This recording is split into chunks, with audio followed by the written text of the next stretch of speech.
अगर आप भी चाहते हैं अंग्रेजी बोलना तो आपको भी पता होना चाहिए कि 24x5 का फॉर्मूला क्या होता है और ये कैसे काम करता है, और कैसे इसी 24x5 फॉर्मूले का इस्तेमाल करके बड़े से बड़े सेलिब्रिटी, बड़े से बड़े क्रिकेटर, यानी कि जो भी लोग आज के समय में अच्छी खासी अंग्रेजी बोलते हैं और अपने अपने फील्ड में महारत हासिल कर चुके हुए हैं, वो लोग भी कम समय के अंदर में अच्छी अंग्रेजी 24x5 के फॉर्मूले से ही सीखते हैं।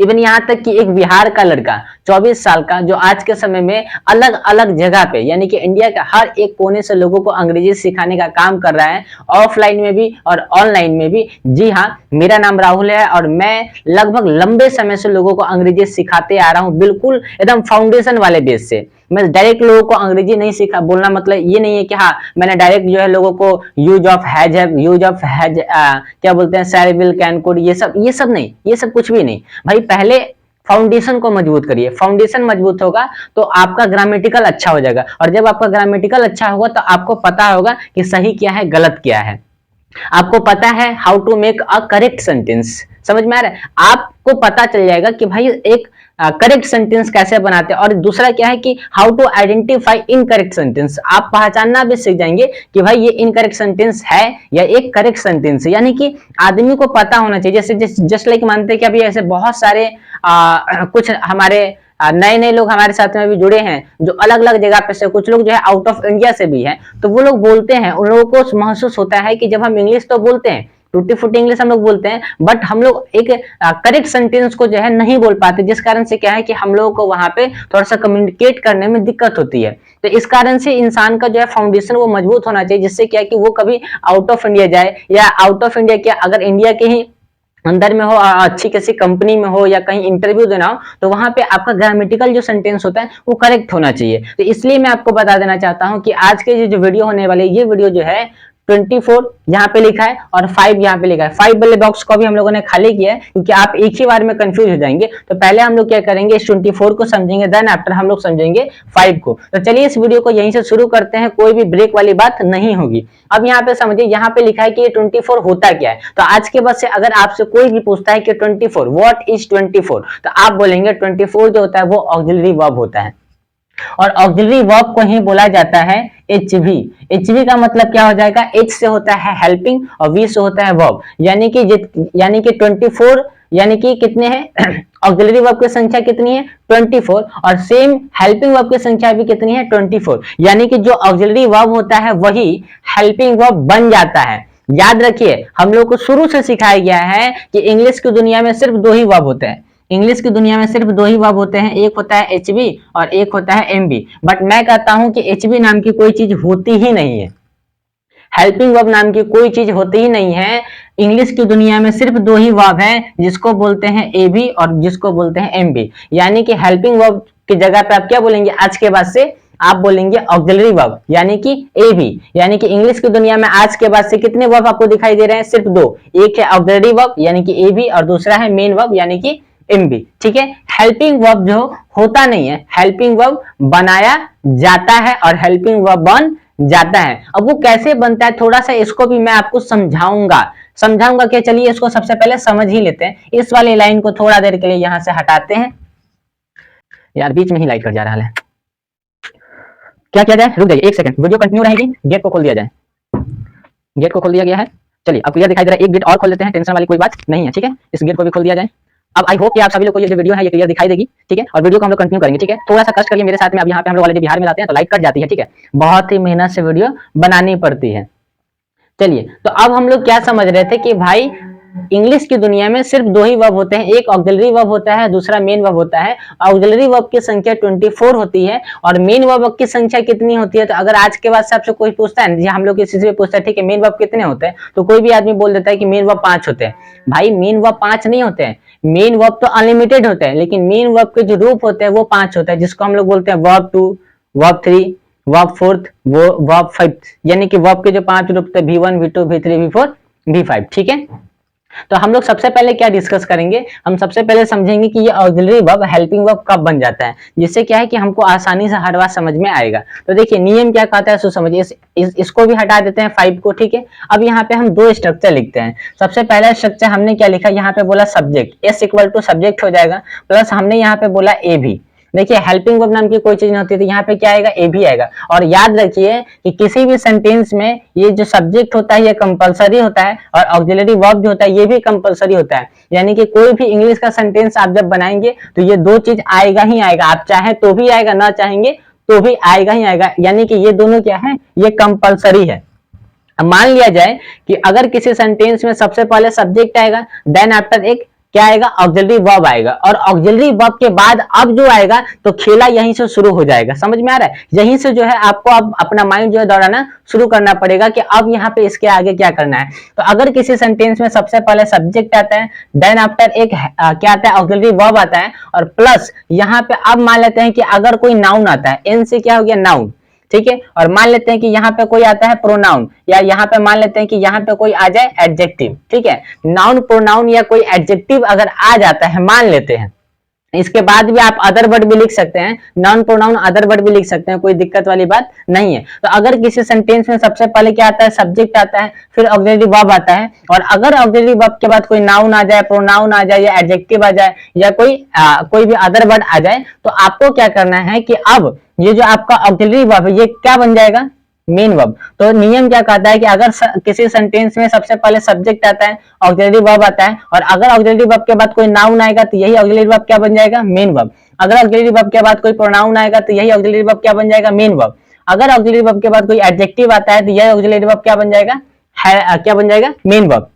यानी कि कहने का सेंस क्या है कि अब हम यहाँ से एक नए डेफिनेशन को लिख सकते हैं कि जितने भी ऑक्सिलरी वर्ब होते हैं, ये जितने भी ऑक्सिलरी वर्ब है, ये ऑक्सिलरी वर्ब के साथ साथ में मेन वर्ब भी बन जाते हैं। कैसे बन जाते हैं, तो अगर ये जितने भी ऑक्सिलरी वर्ब है और इन ऑक्सिलरी वर्ब के बाद अगर मान लेते हैं कि कोई नाउन आएगा, कोई प्रोनाउन आएगा, या कोई एडजेक्टिव आएगा, टोटल ऑक्सिलरी वर्ब की संख्या कितनी है, 24।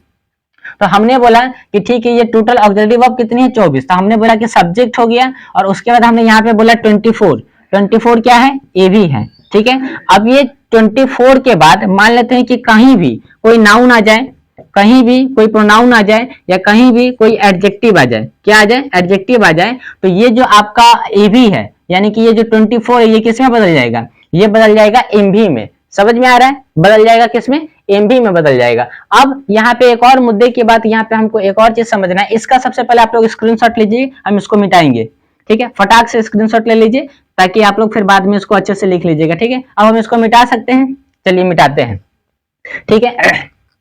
ऊपर वाला रहेगा, कोई दिक्कत वाली बात नहीं है। अब हमने बोला कि यही ऑक्सिलरी वर्ब क्या बन जाता है, मेन वर्ब बन जाता है, यानी कि यही ऑक्सिलरी वर्ब आपका हेल्पिंग वर्ब भी बनता है, यही ऑक्सिलरी वर्ब आपका मेन वर्ब भी बनता है। तो हमने ये तो सीख लिया कि ये ऑक्सिलरी वर्ब मेन वर्ब कब बनता है। अब हम ये सीखेंगे कि ये ऑक्सिलरी वर्ब हेल्पिंग वर्ब कब बनता है। तो चलिए इस नियम को भी जान लेते हैं। तो हमने यहाँ पे फिर दूसरा स्ट्रक्चर लिखा, बोला कि सबसे पहले सब्जेक्ट आएगा और फिर क्या आएगा, ए भी आएगा, यानी कि ऑक्सिलरी वर्ब आएगा। क्यों, क्योंकि ये दोनों कंपलसरी है। अब ये दोनों कंपलसरी है तो ये तो आ गया। अब उसके बाद होता है क्या है कि अगर ऑक्सिलरी वर्ब के बाद क्या आ जाएगा, डायरेक्ट मेन वर्ब आ जाएगा, ना नाउन आएगा, ना प्रोनाउन आएगा, ना एडजेक्टिव आएगा, ना कोई अदर वर्ड आएगा, ठीक है। चलिए लाइट भी आ गई, आई होप कि आप सभी को वीडियो अच्छी दिख रही होगी अब, ठीक है। यही होता है कि अगर आप किसी काम को लगातार करते हैं, हारते नहीं है, क्या बोलते हैं, आप भटकते नहीं है कहीं भी, तो आपको क्या है कि भाई फिर सब कुछ ठीक धीरे धीरे हो जाता है। तो इस तरीके से हमको यहाँ पे समझना है कि सबसे पहले यहाँ पे जो सेम स्ट्रक्चर था सेम हम लोग फॉलो कर रहे हैं, बस यहाँ पे ऑक्सिलरी वर्ब के बाद क्या आ गया, मेन वर्ब आ गया, और यहाँ पे ऑक्सिलरी वर्ब के बाद क्या था, नाउन था, प्रोनाउन और एडजेक्टिव या कोई अदर वर्ड था। तो अब होता है क्या है कि अगर किसी सेंटेंस में सबसे पहले क्या आएगा, सब्जेक्ट आएगा, ऑक्सिलरी वर्ब आएगा, और अगर ऑक्सिलरी वर्ब के बाद कोई मेन वर्ब आता है तो अब ये ऑक्सिलरी वर्ब क्या बन जाता है, हेल्पिंग वर्ब। ध्यान से समझिएगा, दो बात ही है, एकदम आसान है कि अगर किसी सेंटेंस में ऑक्सिलरी वर्ब आता है और ऑक्सिलरी वर्ब के बाद अगर कोई नाउन, प्रोनाउन या एडजेक्टिव या कोई अदर वर्ड आता है तो यही ऑक्सिलरी वर्ब क्या बन जाता है, मेन वर्ब। और अगर किसी सेंटेंस में सब्जेक्ट और ऑक्सिलरी वर्ब के बाद डायरेक्ट कोई मेन वर्ब आता है तो यही ऑक्सिलरी वर्ब आपका क्या बन जाता है, हेल्पिंग वर्ब बन जाता है। अब आपका सवाल आएगा कि सर ये ऑक्सिलरी वर्ब हेल्पिंग वर्ब क्यों बन जाता है, तो इसलिए बन जाता है कि मेन वर्ब कभी भी अकेले नहीं आता है, जब भी आता है तो अपने साथ में हेल्पिंग वर्ब लेके ही आता है। मेन वर्ब कभी भी अकेले नहीं आता है, जब भी आता है तो अपने साथ में हेल्पिंग वर्ब लेके ही आता है। अब जैसे हमने बोला यहाँ पे V1, V2, V3, V4, V5, ये मेन वर्ब के 5 रूप हैं। अब हमने यहाँ पे बोला कि ठीक है, ये जो V1 है ये सिंपल प्रेजेंट टेंस है, ये V2 सिंपल पास्ट टेंस है, और ये V5 जो है ये भी सिंपल प्रेजेंट टेंस है। ये जो V1 होता है ये प्लूरल वर्ब होता है, ये जो V5 होता है ये सिंगुलर वर्ब होता है, और ये जो V2 होता है ये माइनस प्लस दोनों होता है, यानी कि सिंगुलर भी होता है और प्लूरल भी होता है। माइनस मतलब सिंगुलर हो गया, प्लस मतलब प्लूरल हो गया। और ये जो V3 है और ये जो V4 है इसका कंडीशन है कि ये V3 और V4 जो है कभी भी अकेले नहीं आते हैं, जब भी आते हैं तो अपने साथ में हेल्पिंग वर्ब लेके ही आते हैं। तो आप कहेंगे सर आपने तो बोला कि मेन वर्ब अपने साथ में हमेशा हेल्पिंग वर्ब लेके आते हैं, तो यही दो कहला अपने साथ में हेल्पिंग वर्ब लेके आते हैं, ये तीनों कहला नहीं लेके आते, V1 V2 V5 कहीं नहीं लेके आता है, सिर्फ V3 V4 कहला लेके आता है। चलिए हमको ये तो समझ में आ गया कि V3 V4 कभी भी अकेले नहीं आएगा, जब भी आएगा तो हेल्पिंग वर्ब साथ में लेके ही आएगा। इसका मतलब क्या है कि हम यहाँ पे बोल सकते हैं कि चलिए इसको थोड़ा सा स्ट्रक्चर लिखेंगे तो समझ में आएगा, थोड़ा सा होल्ड करिए, ठीक है, थोड़ा सा संयम बरतिए, हम हर एक चीज आपको समझाएंगे, ठीक है। अब जैसे हमने बोला कि यहाँ पे V1 जो होता है तो V1 का मतलब क्या होता है, डू, ठीक है, और V5 का मतलब क्या होता है, डज, और V2 का मतलब क्या होता है, डिड। तो ये V1, V2 और V5 ये कभी भी पॉजिटिव सेंटेंस में नहीं आते हैं, कभी भी पॉजिटिव सेंटेंस में नहीं आते हैं। जब भी आते हैं तो इन से निगेटिव में आते हैं, या क्यू से क्वेश्चन यानी कि इंट्रोगेटिव क्वेश्चन में आते हैं। यानी कि डू, डज और डिड का इस्तेमाल हम लोग कभी भी पॉजिटिव सेंटेंस में नहीं करते हैं, जब भी करते हैं तो निगेटिव में करते हैं या तो इंट्रोगेटिव में करते हैं। इसलिए हमने बोला कि भाई अगर आपने बोला कि मैं दौड़ता हूं या मैं दौड़ा या राम दौड़ता है तो इसमें डू डज का इस्तेमाल नहीं होगा, या इसमें डीड का इस्तेमाल नहीं होगा। लेकिन वहीं पे आप बोलते हैं क्या मैं दौड़ता हूं, क्या मैं दौड़ा, क्या राम दौड़ा, कि मैं दौड़ता नहीं हूं, मैं नहीं दौड़ा और राम नहीं दौड़ता है, तो ये निगेटिव इंट्रोगेटिव हो गया। तो अब यहाँ पे डू डज डीड का इस्तेमाल होगा। तो थोड़ा सा कंडीशन को समझना पड़ता है कि इसका मतलब क्या है कि यहाँ पे अगर नहीं आता है तो इसका मतलब ये नहीं कि नहीं आता है, वो छुपा हुआ रहता है। यानी कि सिंपल प्रेजेंट टेंस और सिंपल पास्ट टेंस में जो डू डज डिड होता है वो छुपा हुआ रहता है, वो हाइड रहता है, हमको दिखाई नहीं देता है लेकिन वो लगा हुआ रहता है, ठीक है। इसीलिए कहा जाता है कि मेन वर्ब कभी भी अकेले नहीं आता है, जब भी आता है तो अपने साथ में हेल्पिंग वर्ब को लेके आता है। एक बार थोड़ा सा और मैं इसको समराइज कर देता हूं। हमने बोला कि इंग्लिश की दुनिया में दो वर्ब होते हैं, एक होता है ऑक्सिलरी वर्ब और एक होता है मेन वर्ब। तो मेन वर्ब की संख्या कितनी है, अनलिमिटेड है, और मेन वर्ब के जो रूप होते हैं वो कितने होते हैं, 5 होते हैं, जो हमने यहाँ पे लिखा वर्ब के 5 रूप, V1 V2 V3 V4 V5। और ऑक्सिलरी वर्ब की संख्या कितनी होती है, 24, और जितनी ऑक्सिलरी वर्ब की संख्या होती है उतनी किसकी संख्या होती है, हेल्पिंग वर्ब की, बिकॉज जो ऑक्सिलरी वर्ब होता है वही हेल्पिंग वर्ब होता है, और ऑक्सिलरी वर्ब भी जो है वो हेल्पिंग वर्ब बनता है, और ऑक्सिलरी वर्ब भी कभी कभी मेन वर्ब भी बन जाता है, ठीक है। अब हमको यहाँ पे क्या करना है कि एक दो एग्जांपल लिख हम लोग समझेंगे तो हमको और बेहतर समझ में आएगा।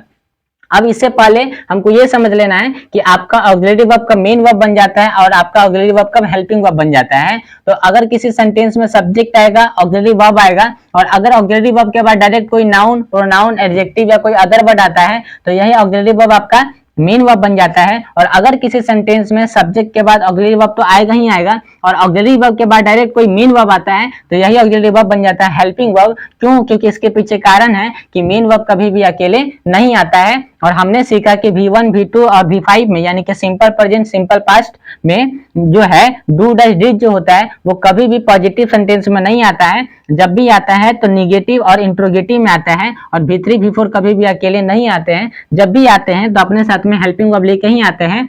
चाहे सेंटेंस नेगेटिव हो, चाहे सेंटेंस इंट्रोगेटिव हो, चाहे सेंटेंस आपका पॉजिटिव हो, कोई मैटर नहीं करता है, वो जब भी आएगा तो हेल्पिंग वर्ब लेके ही आएगा। क्योंकि यहाँ पे कंडीशन है V1 V2 और V5 में क्या है, कंडीशन है कि पॉजिटिव सेंटेंस में ये अपने साथ में हेल्पिंग वर्ब लेके नहीं आएगा, जब भी आएगा तो निगेटिव और इंट्रोगेटिव में ही हेल्पिंग वर्ब लेके आएगा। लेकिन V3 V4 में क्या है कि ये निगेटिव हो, इंट्रोगेटिव हो या पॉजिटिव हो, हर जगह पे अपने साथ में हेल्पिंग वर्ब लेके ही आएगा। यहां तक हमको बात समझ में आ गई। अब एक दो एग्जांपल लिख के समझ लेते हैं, जिससे क्या है कि आप लोग को और जो है थोड़ा सा जो आपको बेहतर समझ में आएगा। और उसके बाद फिर हम लोग आएंगे इस वाले पे 24 पे कि भाई अब ये 24 कैसे हम लोग यूज करेंगे और यहीं से अभी हमको और भी बहुत कुछ सीखने के लिए मिलेगा। ठीक है, तो चलिए अब यहाँ से क्या करते हैं, हमने बोला कि चलिए अब हम यहाँ पे दो सेंटेंस लिखेंगे, आप ही लोग को बताना है। ठीक है, हमने बोला यहाँ पे आई एम अ स्टूडेंट। ठीक है, हमने बोला आई एम स्टूडेंट। देखिए देखिए यहाँ पे क्या है, ये एक इज है, ये एक एम है और ये एक आर है, यानी कि सब कुछ आप दिखाई दे ही रहा है। ठीक है, तो हमने बोला आई एम स्टूडेंट, तो यहाँ पे एम का इस्तेमाल हुआ है। अब आप लोग से एक सवाल है कि बताइए ये एम जो है ये आपका ऑक्सिलरी वर्ब है या आपका मेन वर्ब है? सॉरी, यहाँ पे मेन वर्ब लिखना है। ठीक है, या एक ये हेल्पिंग वर्ब है। अब आप ही बताइए ये जो एम है ऑक्सिलरी वर्ब है या मेन वर्ब है या हेल्पिंग वर्ब है? जल्दी क्विक कमेंट में लिखिए, एकदम क्विक क्विक लिखिए कमेंट में कि ये जो एम है ये हेल्पिंग वर्ब है या मेन वर्ब है या आपका क्या है, ऑक्सिलरी वर्ब है। तो अब यहाँ पे हमको थोड़ा सा क्या करना है, इसको समझने के लिए फिर से स्ट्रक्चर को लिखिए, subject plus auxiliary verb plus यहाँ पे क्या हो जाएगा, नाउन प्रोनाउन। ठीक है, अब प्लस यहाँ पे क्या हो जाएगा, आप लिख दीजिए सीधे अदर वर्ड, एडजेक्टिव की जगह पे क्या लिख दीजिए, अदर वर्ड। अब फिर से एक स्ट्रक्चर लिखिए, subject plus A B plus main verb. ठीक है, अब प्लस यहाँ पे अदर वर्ड कर दीजिए, अदर वर्ड का कोई गिनती अभी नहीं होगा, बात सीधा हो गया खत्म। अब यहाँ पे देखिए आई एम अ स्टूडेंट, तो आई आपका क्या है, सब्जेक्ट है, एम आपका क्या है, ऑक्सिलरी वर्ब है। अब यहाँ पे ये जो स्टूडेंट है ये क्या है, नाउन है। तो अब ये अगर मान लेते हैं कि सब्जेक्ट के बाद ऑक्सिलरी वर्ब आएगा और ऑक्सिलरी वर्ब के बाद या नाउन आए या प्रोनाउन आए या कोई अदर वर्ड आएगा, तो ये ऑक्सिलरी वर्ब क्या बन जाएगा, मेन वर्ब बन जाएगा। इसका मतलब ये जो एम है ये क्या है, ये एक मेन वर्ब है। यहाँ तक बात हमको समझ में आ गई। अब यहाँ पे हम एक और सेंटेंस लिखते हैं। ठीक है, चलिए अब यहाँ पे एक सेंटेंस लिखते हैं यहाँ पे। ठीक है, अब इसको हटाइए, ये आपको समझ में आ गया। फिर से एक सेंटेंस लिखते हैं, ध्यान दीजिएगा। हमने बोला आई एम रीडिंग। ठीक है, आई एम रीडिंग। अब आपको हमको बताइए कि इस वाले स्ट्रक्चर को हम लोग फॉलो करेंगे, किसको, इसको या इसको? तो हम नीचे वाले को फॉलो करेंगे। क्यों? क्योंकि इसमें एक सब्जेक्ट है, एक ऑक्सिलरी वर्ब है, तो हमने यहाँ पे ऑक्सिलरी वर्ब लिख दिया। अब यहाँ पे जो रीडिंग है, रीडिंग मतलब पढ़ना, तो यानी कि पढ़ रहा है, तो अब ये क्या है, ये एक मेन वर्ब है। तो अब यहाँ पे हम इस वाले स्ट्रक्चर को फॉलो करेंगे कि अगर किसी सेंटेंस में सब्जेक्ट आता है, ऑक्सिलरी वर्ब आता है और ऑक्सिलरी वर्ब के बाद डायरेक्ट क्या आता है, आपका मेन वर्ब आता है, तो यही ऑक्सिलरी वर्ब क्या बन जाता है, हेल्पिंग वर्ब बन जाता है। तो अब ये जो ये जो एम है ये आपका क्या है, ये आपका हेल्पिंग वर्ब है। इससे पहले वाले में ये मेन वर्ब था और उसके बाद ये क्या बन गया, हेल्पिंग वर्ब बन गया। तो अब आपका सवाल आया कि सर ये हेल्पिंग वर्ब भी बन गया, मेन वर्ब भी बन गया, तो ये ऑक्सिलरी वर्ब कब रहता है? तो मुद्दे की जो बात यही है, मुद्दे की बात यह है कि जो ऑक्सिलरी वर्ब होता है वो सेंटेंस में आता तो है लेकिन कभी भी अपने ओरिजिनल रूप में रहता नहीं है। इसको क्या है कि जब भी सेंटेंस में आएगा तो या तो ये आपका हेल्पिंग वर्ब बन जाएगा या तो ये मेन वर्ब बन जाएगा। अगर ऑक्सिलरी वर्ब के बाद कोई मान लेते हैं कि नाउन प्रोनाउन एडजेक्टिव या अदर वर्ड आ जाएगा तो ये क्या बन जाएगा, ये बन जाएगा मेन वर्ब। और अगर मान लेते हैं कि ऑक्सिलरी वर्ब के बाद कोई मान लेते हैं कि डायरेक्ट मेन वर्ब ही आ जाए तो ये बन जाएगा हेल्पिंग वर्ब। यानी कि कभी भी अपने ओरिजिनल रूप यानी कि एबी के रूप में रहता नहीं, आता तो है लेकिन रह नहीं पाता है, मजबूरी है कि इसको बदलना ही पड़ता है। ठीक है, तो आई होप कि यहाँ तक आपको बात समझ में आ गई होगी। अब चलते हैं हम लोग अपने 24 के ऊपर में। ठीक है, अब 24 के ऊपर थोड़ा सा कमांड करते हैं क्योंकि मैं आपको बता देना चाहता हूँ एक और बात मुद्दे की एकदम, ठीक है, जो आपके जीवन में काम आएगा, अंग्रेजी बोलने में काम आएगा। ठीक है, अब हमने यहाँ पे बोला कि ये जो मेन वर्ब है तो मेन वर्ब के 5 रूप होते हैं, 5 रूप। ठीक है, तो यहाँ पे हमने बोला V1 V2 V3 V4 और V5। ठीक है, तो अब हमने यहाँ पे बोला गो, वेंट, गॉन, गोइंग, गोज। ठीक है, चलिए बात हमको समझ में आ गई कि गो के हमने 5 रूप को लिख दिया। अब यहाँ पे देखिए मैं आपको बता देना चाहता हूँ कि 24 जो ये आपके हेल्पिंग वर्ब, आप इसको हेल्पिंग वर्ब भी मान सकते हैं, आप इसको ऑक्सिलरी वर्ब भी मान सकते हैं। ठीक है, तो अब यहाँ पे ऑलरेडी मेन वर्ब है तो ये जितने भी ऑक्सिलरी वर्ब ये सब क्या बन गए, ये सब बन गए क्या, एचबी यानी कि हेल्पिंग वर्ब बन गए। ठीक है, क्यों? क्योंकि यहाँ पे मेन वर्ब है तो मेन वर्ब जो है अगर मान लेते हैं कि ऑक्सिलरी वर्ब है और यहाँ ऑक्सिलरी वर्ब के बाद क्या आ गया, मेन वर्ब आ गया, तो अब यही ऑक्सिलरी वर्ब क्या बन गया, आपका हेल्पिंग वर्ब बन गया। तो हेल्पिंग वर्ब की संख्या कितनी हो गई, 24 हो गई। तो देखिए अगर मैं डायरेक्ट आपको जो है अगर सीधे आपको हेल्पिंग वर्ब पढ़ाता था, आपको कभी भी नॉलेज मिलता है कि ये ऑक्सिलरी वर्ब जो है यही ऑक्सिलरी वर्ब जो मेन वर्ब बनता है और कब बनता है, कैसे बनता है, इसका कैसे इस्तेमाल करते हैं, ये आपको नहीं सीखने के लिए मिलता। तो होता क्या है कि देखिए बहुत सारे लोग क्या है कि एकदम सीधे आके हेल्पिंग वर्ब और मेन वर्ब पढ़ा देते हैं कि इंग्लिश की दुनिया में दो ही वर्ब होते हैं, एक हेल्पिंग वर्ब होता है, एक मेन वर्ब होता है। बच्चा भी खुश हो जाता है, टीचर भी खुश हो जाते हैं, यानी कि स्टूडेंट लोग भी खुश हो जाते हैं, बच्चे टीचर लोग भी खुश हो जाते हैं कि चल भाई सब कुछ ठीक ठाक है। लेकिन ऐसा नहीं है, आप हमेशा कंफ्यूज रहेंगे, आपका माइंड क्योंकि जो है वो उसके पास में पूरी नॉलेज नहीं है। तो आज की इस वीडियो में हमको ये चीज समझ में आ गया कि भाई ऑक्सिलरी वर्ब जो होता है वही हेल्पिंग वर्ब बनता है, वही कभी कभी मेन वर्ब होता है। हेल्पिंग वर्ब नाम की तो कोई चीज होती नहीं है, लेकिन यहाँ पे क्या है कि ये पहले ऑक्सिलरी वर्ब है और ऑक्सिलरी वर्ब के बाद क्या है यहाँ पे मेन वर्ब है। तो अब कंडीशन क्या है कि ऑक्सिलरी वर्ब, अगर ऑक्सिलरी वर्ब के बाद कोई मेन वर्ब आता है तो यही ऑक्सिलरी वर्ब क्या बन जाता है, ये आपका बन जाता है हेल्पिंग वर्ब। तो अब हमको यहाँ पे हमको कह सकते हैं एकदम जानकारी के साथ में, विद नॉलेज के साथ में, कि ये क्या है, ये हेल्पिंग वर्ब है। क्यों? क्योंकि इसके बाद मेन वर्ब है, इसलिए क्या बन गया, हेल्पिंग वर्ब बन गया। ये हम एकदम कॉन्फिडेंस के साथ में बोल सकते हैं क्योंकि हमको पता है कि क्या सही है और क्या गलत है। ठीक है, अब चलिए हम आपको यहाँ पे ये बताते हैं कि ये 24 पढ़ने की जरूरत क्यों है, ये 5 पढ़ने की जरूरत क्यों है। इसके पीछे भी कारण है। इसके पीछे कारण ये है कि दुनिया के अंदर में इंग्लिश का कोई भी सेंटेंस बिना 24 के, यानी कि बिना हेल्पिंग वर्ब के और बिना मेन वर्ब के बन ही नहीं सकता है। हो सकता है किसी सेंटेंस में हेल्पिंग वर्ब आ जाए, यानी कि 24 में से कोई एक आएगा ही आएगा, या हो सकता है किसी में मेन वर्ब, यानी कि 5 रूप जो होते हैं वर्ब के उसमें से कोई एक रूप तो आएगा ही आएगा, या हो सकता है कि किसी सेंटेंस में ये हेल्पिंग वर्ब भी आ जाए और मेन वर्ब भी आ जाए। लेकिन ऐसा कभी भी नहीं हो सकता है कि ना उसमें 24 होगा ना उसमें 5 होगा, यानी कि ना उसमें हेल्पिंग वर्ब हो ना उसमें मेन वर्ब हो और वो सेंटेंस बन जाए। तो ऐसा कतई नहीं हो सकता है। इसीलिए इंसान को सबसे पहले 24x5 को पढ़ने की जरूरत पड़ती है और उस पर कमांड करने की जरूरत होती है। ठीक है, क्यों? क्योंकि दुनिया के अंदर में कोई भी सेंटेंस बिना 24x5 के नहीं बन सकता है, यानी कि बिना हेल्पिंग वर्ब और मेन वर्ब के नहीं बन सकता है। ठीक है, तो चलिए अब एक बार क्या करते हैं कि हम लोग इसके ऊपर कमांड कर लेते हैं, इसको अब भी क्या भी राइट टाइम राइट नाउ याद कर लेते हैं। ठीक है, चलिए हमारे साथ में एक बार बोलिएगा यहाँ पे, is am are was were, is am are was were has have had do does did can could shall should will would may might ought to used to dare need must। is am are was were has have had do does did can could shall should will would may might ought to used to dare need must। चलिए अब हमारे साथ में पढ़िए, is am are was were has have had do does did can could shall should will would may might ought to use to dare need must. Is am are was were has have had do does did can could shall should will would may might ought to use to dare need must. इस तरीके से पढ़िए, सभी लोग पढ़िए, जितने भी लोग देख रहे हैं शीशे के सामने खड़े होंगे, मोबाइल के सामने खड़े होंगे और उसके बाद इस तरीके से प्रैक्टिस करेंगे।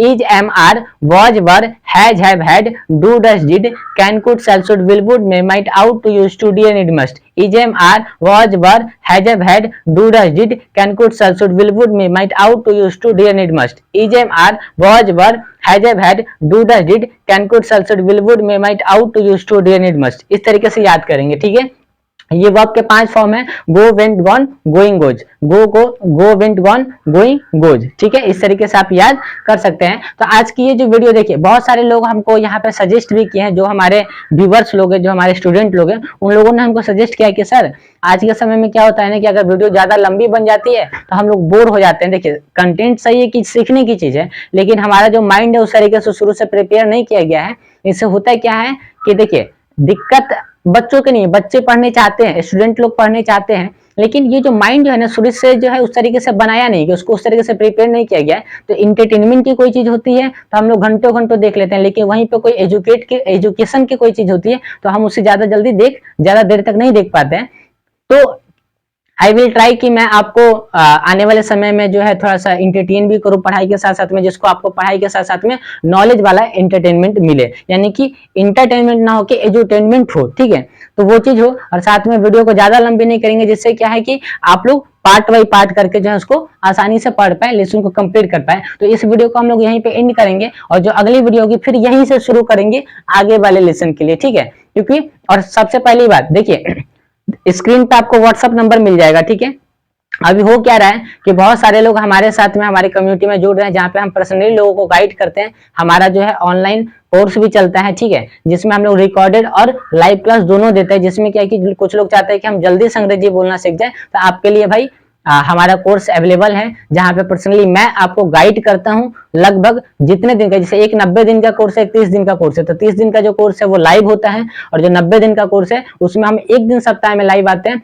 बाकी दिन आपको रिकॉर्डेड वीडियो दी जाती है। तो आप चाहे तो दोनों में से कोई भी कोर्स ज्वाइन करने के लिए हमारे इस दिए गए नंबर पर बात कर सकते हैं। और जो कॉल नंबर दिया गया है वो पर्सनली मेरा नंबर है, व्हाट्सएप नंबर भी, आप व्हाट्सएप भी कर सकते हैं और कॉल भी कर सकते हैं, और मुझसे इस कोर्स के बारे में जानकारी ले सकते हैं। और साथ में क्या है कि आप हमारे कम्युनिटी में ज्वाइन भी कर सकते हैं, और कमेंट में करके ये बताएं ये वीडियो आपको कैसी लगी, कितनी वैल्यूएबल लगी। और फिर इसके बाद हम लोग ये जो वीडियो है यहीं से शुरू करेंगे। कोई भी डाउट होगा, बिना 1% के भी डाउट के कि सर क्या सोचेंगे, लोग क्या सोचेंगे, कुछ नहीं, आपको जो समझ में नहीं है आप लोग यहाँ पे क्या करेंगे, टाइप करेंगे अपने डाउट को, ठीक है। और उसके बाद आपको फिर नेक्स्ट वीडियो किस टॉपिक पे चाहिए, आपको कहाँ पे दिक्कत होती है, आप वो सब कुछ भी कमेंट बॉक्स में जाके टाइप करेंगे। वीडियो को पहली बार देख रहे हैं तो वीडियो को लाइक करें, जितने पुराने लोग भी वो भी लाइक करें, अपने लोगों के साथ में शेयर करें, और वीडियो के और चैनल पे पहली बार आए तो चैनल को सब्सक्राइब करें।